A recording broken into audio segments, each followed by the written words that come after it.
If you are going through a depression episode, when you are ready to get back into community, get back into community. That does not mean uh, deep dive. Doesn't mean go to the next party you're invited to and be the life of the party. Um, and I'm not a doctor. I'm only telling you what works for me. I cut everybody off when I'm going through an episode, and that's what I did this time. Um, and today I had a breakfast with a friend, and the original plan was that I would meet her at a restaurant. And I, that was a little more than I wanted to do, but I did want to spend time with her. And so I called her and asked if we could, shift it from the restaurant to my home, which worked out a lot better. Um, I was able to be in the comfort of my home, and we were both able to be comfortable. And so slowly but surely, I am getting back into community. Um, this episode was a reminder, a wake up call to me that I have to um, take naps when I need to take naps, which is every day, truthfully. I have to have a bedtime and stick to it. I have to um, get enough rest at night. I have to do that. I do not get to slip up on that. And I have to eat right. I have to drink enough water. I have to do these things. I'm not on my meds right now. I don't get to just ignore everything. I stopped taking my meds a year and 2 months ago. And first, after the first 2 months, I felt like, okay. And, in no episode, I felt like, okay, cool. And then 3 months, and then 4 months. At 5 months, 6 months, I felt like I had cured depression. I had healed myself of being bipolar. And I didn't. Um, I didn't. And that shit will creep up on you. And when that shit hit, that shit hit. And it did hit. And so it was a reminder. And I'm coming out of it, and I am reaching out to friends now. And even there's a cap on that. Uh, I'm not doing, 4 and 5 phone calls and talking for an hour. I'm not doing that. I check in. I let them know I'm okay. I hear a bit of news, and I have to go. Is I can take what I can take. And like I said, that's what's helping me. Um, so just slowly but surely, when you are ready to get back into community, get back into community. For me, it helps to set a time on it, though. So if you see that you've been isolating for too long, then you need a plan. Um, you know, I won't speak to you like I'm the boss or I'm an authority. I'm only an authority on me. I only know what works for me. So when I am not in community for too long, I know I need a plan. Either either I'm checking into a hospital or I'm something else. A friend of mine who has the keys to my apartment just comes over, and we work it out. We make up a plan.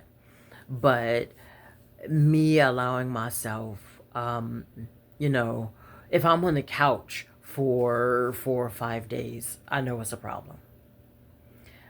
Maybe 4 or 5 days is not enough of an alarm for you. For me, it is an alarm because 5 days for me can easily slip into a month. Like I said, I work from home, so it could easily slip into into a month. And after a month, it's a wrap for me. So if you are anything like me, then set a time for yourself. And if you say, I'm gonna give myself from 4 days to 9, then say 4. Um, so, and community is not necessarily a huge community. Community could be, I'm feeling cool today. I'm feeling better today than I was feeling yesterday or the last few days. I'm going to call a friend. Finished. I'm going to call a friend in the morning, and I'm going to reach out to a friend in the evening. Cool. And maybe the next day you have lunch with a friend. And maybe the next day you go for a walk. I have not reached going for a walk. That was the plan today. But if I'm going to be real with you, I think me not going for a walk is little to do with depression and more to do with, I don't really feel like going for a motherfucking walk. I don't feel like it. And I think that could just be me being me and not feeling like it. Whatever. But I know that even with a walk, I don't get to allow myself days of not exercising. I don't get to slip up on that. I don't get to not eat right every day. There's shit I just can't eat. That's it. I can't do the burgers and the fast food. I can't do there's a limit to alcohol. There's a limit. I can't do these things and mentally be okay. I can't do it. And this episode was enough of a wake up call for me to remember that. I was up on my game when I went off meds. I had this kind of homeopathic plan that I felt worked. And then I slipped. And then there was a McDonald's here, and there was a Wendy's there, and there were too many staying up all nights and going to bed when the sun came up. There were too many of those, too many, because I wanted to get some more work done. I could work forever. I actually have to cut myself off. So I don't want to make this too long, but I just wanted to say, when you can reach out, reach out. When you feel that inkling that maybe you could reach out to one person. To one person. And what if your reach out is not a reach out to one person? For me, my reach out was a reach out to you. My reach out was a reach out to, let me pull my phone out. Let me say to the world what's going on. I needed something outside. I needed somebody in the world to see me. Even if it's just like this, even if it's just via the socials. I needed somebody to see. I needed to say words that will land in the world. So that means for me, not just in my journal. I'm not a doctor. I don't know, but I know me and I know what worked for me. So, I wish you well on this journey. I wish you community on this journey. I wish, reach out. I don't know, say hi in the comments. I will say hi back to you. I know that's not the world. It's what I can give. I don't know, but stay and fight is my wish for you.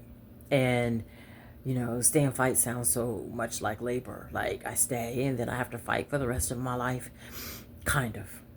Because it is a thing that you have to constantly be aware of.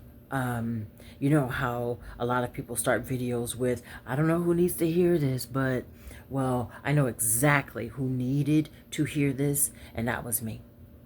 I wasn't diagnosed until 2013, but way before then, way back in middle school, there was an issue. And but there wasn't at that time a conversation in my community for surrounding mental health. There wasn't. We were pray about it and leave it to Jesus culture, and leave it to whatever God you serve. But also get help. And we have a problem in this country. We have a problem in our community. We think that if you break your leg and you go to the doctor, that's cool. Nobody tells the person with diabetes to just pray about it. They don't. Nobody tells a person with a broken leg to pray about it. But somehow with mental health, you have to prove to them, you have to show them that that is not okay up there. You got to, and you don't. You know. You know. So if you have to call in, call in. And I had this conversation with my son, and I talk to him all the time. Like, how you doing? How's your mental health? I keep checking in with people, and my son doesn't, show issues with mental health issues, but we all could have them. This is a crazy time right now. So, and I check in with him. How is your mental health? If you are stressed, if you are feeling some type of way, as we say, then, call in. Because the truth is, I would rather you call me at the end of the month saying you need a few $100s that I could help you with, over I can't, if you call me at the end of the month saying you need, you stressed the fuck out, I can't, I might not be able to pull you from that. I'm just saying take the time you need, okay? And love yourselves.